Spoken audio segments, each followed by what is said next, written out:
Licence বাতিলের পরও চট্টগ্রামে নির্দিষ্ট সময়সীমার মধ্যে জমা পড়েনি ১৪৬টি অস্ত্র।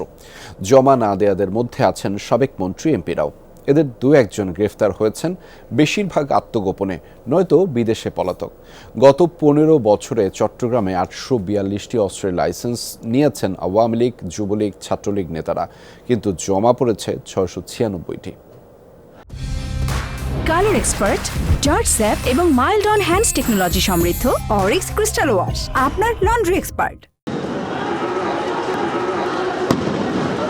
কোটা সংস্কার আন্দোলনের সময় ছাত্র জনতাকে লক্ষ্য করে প্রকাশ্যে গুলি করতে দেখা গেছে চট্টগ্রাম মহানগর যুবলীগ নেতা শহীদুল ইসলাম শামীমকে।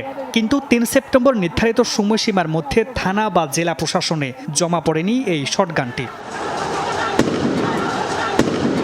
ছাত্র জনতাকে দমাতে সে সময় চট্টগ্রামের আওয়ামী লীগ, যুবলীগ, ছাত্রলীগের আরও অনেক নেতাকর্মীর হাতে দেখা গেছে অস্ত্র, বেশিরভাগই অবৈধ আর কিছু লাইসেন্স করা।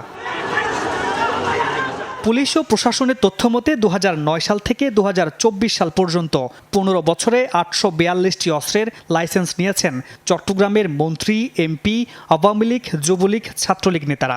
গত ২৫ আগস্ট স্বরাষ্ট্র মন্ত্রণালয় এসব আগ্নেয়াস্ত্রের লাইসেন্স স্থগিত করে ৩ সেপ্টেম্বরের মধ্যে গোলাবারুদ সহ জমা দিতে বললেও জেলা এবং মহানগর মিলিয়ে জমা পড়েছে ৬৯৬টি।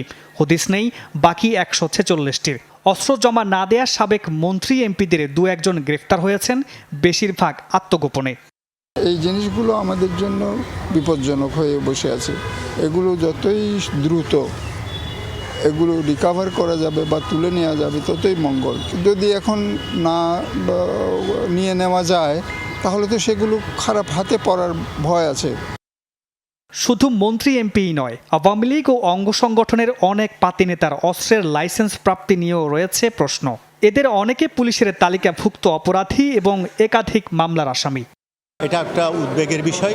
আমার মনে হয় এরকম অবৈধ যত অস্ত্র আছে সবগুলো সরকারের এই যে এখন বিশেষ অভিযান চালিয়ে উদ্ধার করা উচিত। না, আমাদের নিরাপত্তার স্বার্থে এই অস্ত্রগুলোকে উদ্ধার করাটা এখন খুবই জরুরি হয়ে পড়ছে।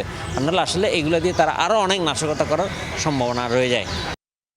অবৈধ এসব অস্ত্র উদ্ধারের সাঁড়াশি অভিযান চলবে বলছে সিএমপি।